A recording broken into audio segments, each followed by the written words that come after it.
ये बड़ी अपडेट इस वक्त आपको बता रहे हैं। जातीय जनगणना जो है केंद्र सरकार की तरफ से करवाई जाएगी। जातीय जनगणना वही मुद्दा जिस पर अक्सर सियासत होती रहती है। विपक्ष की तरफ से लगातार मांग की गई और उस पर घेरने की कोशिश भी की जाती है सरकार को, लेकिन अब कैबिनेट की बैठक में बड़ा फैसला लिया गया है। जातीय जनगणना केंद्र सरकार करवाएगी। तो ये इस वक्त की बड़ी अपडेट आपको बता रहे हैं। कैबिनेट की बैठक हुई और कैबिनेट की बैठक में कई महत्वपूर्ण फैसले लिए गए हैं। किसानों को लेकर के फैसला लिया गया। इसके अलावा पहलगाम को लेकर के भी कैबिनेट की बैठक में जो है चर्चा हुई थी, विचार विमर्श हुआ। उसे लेकर पे भी कई जो चीजों पर विचार किया गया और इस बीच जो बड़ी अपडेट, एक जो बड़ा फैसला लिया गया है। केंद्रीय मंत्री अश्विनी वैष्णव की तरफ से बताया गया कि 5 से 6 ऐसे फैसले लिए गए, लेकिन उन सब फैसलों में से सबसे बड़ा फैसला मोदी सरकार का यही कि जातीय जनगणना केंद्र सरकार कराएगी। तो जातीय जनगणना मुद्दा वही है जिसे लेकर के अक्सर सियासत होती रहती है, खासकर जब चुनाव नजदीक होते हैं तो जातीय जनगणना का मुद्दा चुनाव के दौरान जोरों शोरों से गूंजता है। विपक्ष की तरफ से अक्सर इस मुद्दे को उठाया जाता है और समय समय पर इसकी मांग जो है की गई है कि जातीय जनगणना होनी चाहिए। और अब एक बेहद ही महत्वपूर्ण फैसला केंद्र सरकार की तरफ से लिया गया, कैबिनेट की बैठक में लिया गया। जातीय जनगणना जो है कराई जाएगी। तो मोदी सरकार का ये बेहद बड़ा फैसला लिया गया है जातीय जनगणना करवाने का। अब कहा जा रहा है कि जातीय जनगणना भी होगी और जातीय जनगणना करवाना काफी ज्यादा जरूरी हो जाता है। ये बार बार विपक्ष की तरफ से कहा गया है। Most of the political parties had recommended caste census. Despite this, Congress government decided to conduct only a survey of caste instead of a caste census. That survey is known as SECC. It is well understood that Congress and its Indie Alliance partners have used caste census only as a political tool. Most of the political parties. तो BJP प्रवक्ता संजय चौधरी हमारे साथ phone line पर जुड़ चुके हैं। संजय जी, देखिए एक बड़ा फैसला मोदी सरकार की तरफ से लिया गया जातीय जनगणना करवाने का। निश्चित रूप से सरकार का निर्णय ठीक है और जो लोगों की अपेक्षाएं हैं उस अपेक्षाओं पर को सरकार पूरा कर रही है। एक अच्छा निर्णय जिसका स्वागत किया जाना चाहिए। विपक्ष की तरफ से अक्सर जातीय जनगणना को लेकर के सियासत की गई है सर, और कहा गया कि केंद्र सरकार बचती है। नहीं, देखिए जो भी अपेक्षाएं हैं, जनता की बात आ रही है, जनता जो चाह रही है, सरकार सम्यक विचार करके उस पर कार्रवाई करती है और बिहार में भी प्रशासन है। ठीक है सर, ठीक है। ब्रिजलाल सांसद बीजेपी के हमारे साथ जुड़ चुके हैं। ब्रिजलाल जी, सबसे पहले आपका स्वागत। और देखिए एक बड़ा फैसला जो है लिया गया है आज कैबिनेट की बैठक में जातीय जनगणना करवाने का। बहुत अच्छा, बहुत स्वागत। और ये जातीय जनगणना की जा रही है और इसमें हर जाति की जहाँ हिंदू में जनगणना की जा रही है उसी तरह मुसलमानों में भी कई जातियां हैं। अभी जब वक्फ की जेपीसी में मैं था तो वहाँ पर तमाम जो पिछड़ी जातियां हैं, पसमानदा हैं, जो गरीब हैं, तो वो सब जातियों का भी इसमें विवरण होना चाहिए, जिससे हमें एक ओवरऑल जानकारी मिल जाए कि जो माइनॉरिटी हमारी विशेषकर मुस्लिम, इसमें कौन कौन सी जातियां जो गरीबी की रेखा के नीचे हैं, कौन सी पसमानदा हैं, कौन सी अति पिछड़ी हैं। तो इस तरह से जहां दलितों का, हिंदू समाज का और हो रहा है, तो उसी तरह से मुस्लिम समाज का भी कौन कौन सी जातियां, उसकी भी गणना होनी चाहिए। ठीक है ब्रिजलाल जी, देखिए अक्सर जो है मांग जो है समय समय पर की गई है। खासकर ये जरूर देखा गया है कि जब भी चुनाव नजदीक होते हैं तब ये मांग जोरों शोरों से गूंजती है जातीय जनगणना की। उसके बाद फिर बिहार में ये अक्सर मुद्दा गूंजा गया है। अब ये बड़ा फैसला लिया गया, विपक्ष की तरफ से इसकी मांग अक्सर की गई। कि हम देखते हैं कि अगर जनता चाहती है, देश चाहता है, तो होनी चाहिए जनगणना। परेश होती रही है सारे खाली हिंदू, मुस्लिम, क्रिश्चियन, ईसाई। लेकिन अब मैं जहाँ तक समझता हूँ ये जनगणना, जैसा मैं कह रहा हूँ, इवन हर समाज, हर धर्म में जो लोग जातियां उसमें हैं उसके आधार पर होना चाहिए, जिससे अच्छी तरह से हम आकलन हो जाए और आकलन हो करके उनके वेलफेयर के लिए, उनके लिए हम लोग इंतजाम कर सकें। चलिए ठीक है ब्रिजलाल जी, बहुत बहुत शुक्रिया आपका हमारे साथ जुड़ने के लिए। तो देखिए एक बड़ा फैसला जो है वो केंद्र सरकार की तरफ से लिया गया है। तो जी मीडिया संवाददाता मयूर जो है वो भी हमारे साथ जुड़ चुके हैं। मयूर, देखिए एक बड़ा फैसला आज लिया गया है जातीय जनगणना करवाने का। किस तरीके से इस फैसले को देखा जाए, समझा जाए?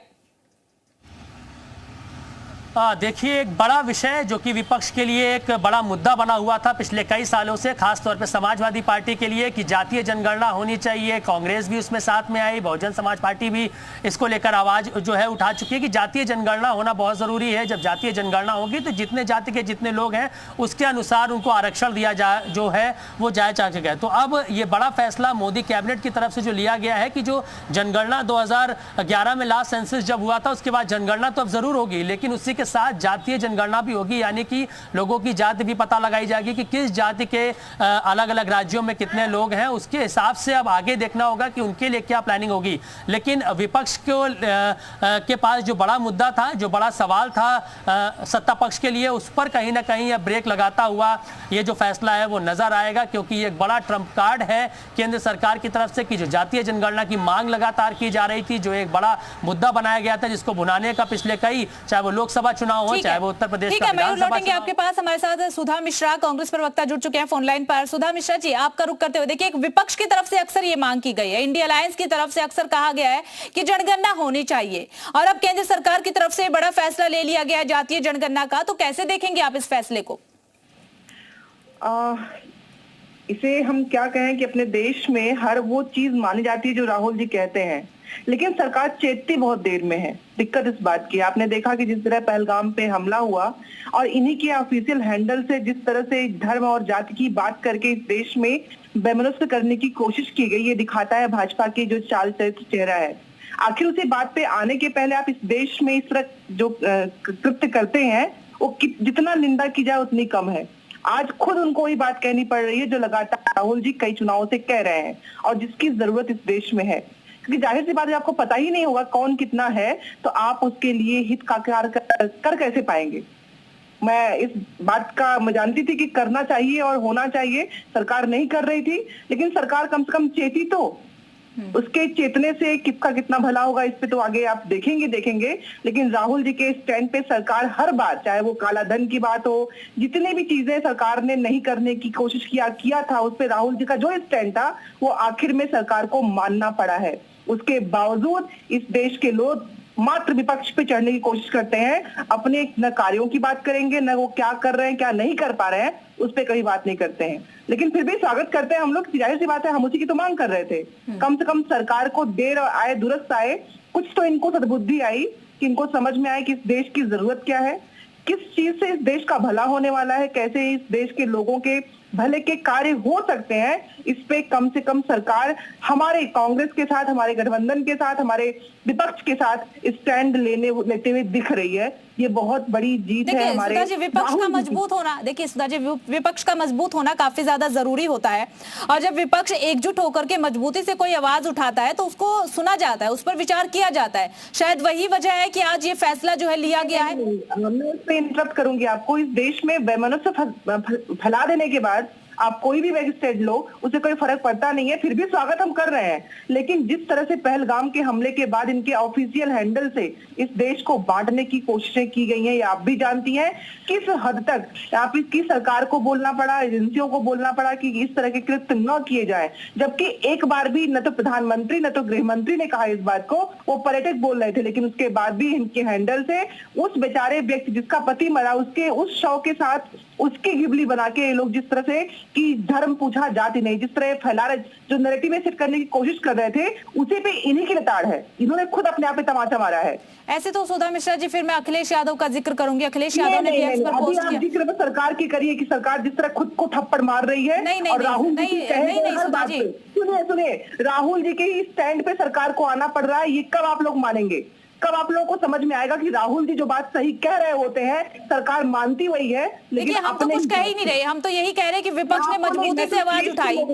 नहीं सुधा जी, हम तो वही कह रहे हैं कि विपक्ष ने मजबूती से आवाज उठाई और आज वो फैसला माना गया। आप इस फैसले को कैसे देखती हैं? आप ही माध्यम है कि अपनी बात हम कह पा रहे हैं, तभी तो मैं कह रही हूँ कि सरकार को उन्हीं मसलों पे आना पड़ता है जो राहुल जी कह रहे होते हैं, लेकिन ये देर में आने की कोशिश क्यों करते हैं, इस पे सवाल उठना बहुत जरूरी है। अरे कम से कम पहले वो बात ना करते, पहलगाम के हमले पे इस तरह सियासी जो चीजें हो रही थी वो शायद न होती अगर इन्होंने कुछ स्टेप लिया होता। तो इनके सांसद, इनके विधायक, इनके नेता जिस तरह के बोलते हैं, अगर इससे काम कस पाते तो ये ठीक है जात सुधा जी, बहुत बहुत शुक्रिया आपको हमारे साथ बातचीत करने के लिए। एक बार फिर से मयूर का रुख कर लेते हैं। मयूर देखिए, हमारे साथ सुधा मिश्रा भी जुड़ी हुई थी, कांग्रेस की प्रवक्ता है। कांग्रेस जो है लगातार इस की मांग करती रही थी कि जातीय जनगणना होनी चाहिए।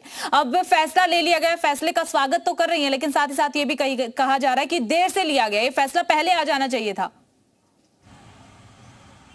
देखिए, काफ़ी सरप्राइजिंग ये फैसला है और शायद विपक्ष भी ये नहीं सोच रहा था कि शायद ये फैसला इतनी जल्दी लिया जाएगा। लेकिन अब जब कुछ मुद्दा नहीं बचा है, क्योंकि बिहार का चुनाव है और बिहार में जाति कितना ज़्यादा मायने लगती है, वहाँ जाति पर ही चुनाव होता है, तो ऐसे में ये एक बड़ा मुद्दा जो विपक्ष के पास था जातीय जनगणना को लेके, वह बिहार चुनाव से पहले भी उनके हाथ से खिसकता हुआ नजर आ रहा है। यही वजह है कि अब चाहे अखिलेश यादव हो, चाहे राहुल गांधी हो, या फिर उनके पार्टी के प्रवक्ता हो, वो ये कहते हुए नजर आएंगे कि हम जिसकी मांग कर रहे थे वो आखिरकार सरकार को मानना पड़ा, सरकार को हमारे आगे झुकना पड़ा, और जो बातें हम कहते हैं देश के हित के लिए वो कहीं ना कहीं जरूरी हो जाती है और वो माननी भी चाहिए। तो यही बात सुधा मिश्रा भी करती हुई नजर आ रही थी, क्योंकि अभी पार्टी का ठीक है मयूर, हमारे साथ समाजवादी पार्टी के प्रवक्ता कपिश श्रीवास्तव भी जुड़ चुके हैं। कपिश जी, एक बड़ा फैसला लिया गया है, आपकी तरफ से तो अक्सर मांग की गई थी, खुश होंगे आप, स्वागत करते होंगे इस फैसले का? देखिए, बिल्कुल इसमें कहीं दो राय नहीं है कि ये स्वागत योग्य फैसला है। कम से कम सरकार ने हम लोगों की बातों को समझा है, और अच्छी बात है कि जितना जल्दी हो सके इसको इम्प्लीमेंट किया जाए, क्योंकि समता मूलक समाज की स्थापना भी तभी की जा सकती है जब जो है जातीय जनगणना हो, क्योंकि जिसकी जितनी भागीदारी होगी उसको उतनी हिस्सेदारी मिलना चाहिए। क्योंकि गांधी जी के सपने को हम तभी पूरा कर सकते हैं, उनके अंतिम चेहरे पर मुस्कान तभी आ सकती है जब अंतिम व्यक्ति के को जो है पूरी तरीके से मानव जीवन जीने के लिए संपूर्ण संपत्तियां या उसके जो है वो मानव के गरिमापूर्ण जीवन जीने के लिए जो चीज वस्तुएं आवश्यक होती हैं उसे प्राप्त हो सके। तो इसके लिए जातीय जनगणना आवश्यक है, क्योंकि बिना आरक्षण के और सरकारी नौकरियों में हिस्सेदारी लिए बगैर पीडीए का कल्याण होने वाला नहीं। तो अच्छी बात है कि सरकार ने हम लोगों को मांगों को समझा है, और निश्चित तौर पे क्योंकि देखिए कल से ही पूरे उत्तर प्रदेश के अंदर समाजवादी पार्टी ने ऐलान किया जातीय जनगणना और अन्य तमाम मुद्दों को लेकर के हर जिले के अंदर प्रदर्शन करेंगे। तो ये हमें लगता है कि बहुत अच्छा समय है कि सरकार ने दे दिया, और सरकार हम लोग के प्रेशर की वजह से ही आज जातीय जनगणना के लिए मानेंगे। चलिए ठीक है कपिश जी, बहुत बहुत शुक्रिया आपका हमारे साथ जुड़ने के लिए। और इस बीच आपको सुनवाते हैं कि केंद्रीय मंत्री अश्विनी वैष्णव ने क्या कुछ कहा है इस फैसले को लेकर। यह सुनिश्चित करते हुए कि हमारा सामाजिक ताना बाना राजनीति के दबाव में न आए, जातियों की गणना एक सर्वे के स्थान पर मूल जनगणना में ही सम्मिलित होनी चाहिए। इससे यह सुनिश्चित होगा कि समाज आर्थिक और सामाजिक दृष्टि से मजबूत होगा और देश की प्रगति भी निर्बाध चलती रहेगी। आज दिनांक 30/4/2025 के दिन प्रधानमंत्री श्री नरेंद्र मोदी जी के नेतृत्व में राजनीतिक विषयों की कैबिनेट समिति ने यह निर्णय लिया है कि जातियों की गणना को आने वाली जनगणना में सम्मिलित किया जाए। यह इस बात को दर्शाता है कि वर्तमान सरकार देश और समाज के सर्वांगीण हितों और मूल्यों के लिए प्रतिबद्ध है। तो जातीय जनगणना कराएगी सरकार, ये बहुत बड़ा फैसला। आपको बता दें, देश की सबसे बड़ी खबर है, केंद्र सरकार का ये बहुत बड़ा फैसला, मोदी सरकार का बहुत बड़ा फैसला, क्योंकि विपक्ष लगातार ये मांग कर रहा था कि जातीय जनगणना होनी चाहिए। हालांकि बीजेपी हमेशा से खुलकर नहीं बोल रही थी, बीजेपी हमेशा ये कहती रही कि वो भी जातीय जनगणना के पक्ष में है, लेकिन अब ऐलान कर दिया गया है, और ऐलान ये हुआ है कि जातीय जनगणना होगी देश में। अब सबसे बड़ा सवाल है कि विपक्ष लगातार इस मुद्दे पर सरकार को घेर रहा था, विपक्ष के पास ये मुद्दा नहीं बचा है, क्योंकि जातीय जनगणना का केंद्र सरकार ने ऐलान करा दिया। हालांकि कई राज्यों में अपने स्तर पर जातीय जनगणना हो चुकी है, चाहे बिहार की बात हो, कर्नाटक की बात हो, तो राज्यों सरकारों ने, लेकिन उनकी रिपोर्ट कहां गई ये आज तक नहीं पता चल पाया। लेकिन एक बड़ी खबर आपको बता दें, केंद्र सरकार का ये बड़ा फैसला, मोदी सरकार का बड़ा फैसला, तो देश में जातीय जनगणना होगी। देश में आपको बता दें, हालांकि हर 10 साल में जातीय जनगणना होती है जो नियम कहता है, लेकिन पिछली बार आपको बता दें कुछ सालों से जातीय जनगणना नहीं हो पाई है। इसके अलावा जातीय जनगणना में जाति के बारे में पूछा जाता है कि आपकी जाति के, इसके जरिए आपको पता चलेगा किस जाति के कितने लोग रहते हैं देश में। इससे साथ ही साथ देश की आबादी के बारे में भी पता चलेगा। और इस जातीय जनगणना का मकसद होता है कि कौन सा समाज किस योजना से वंचित है, यानी जो सरकार की योजना है उन सरकार की योजनाओं का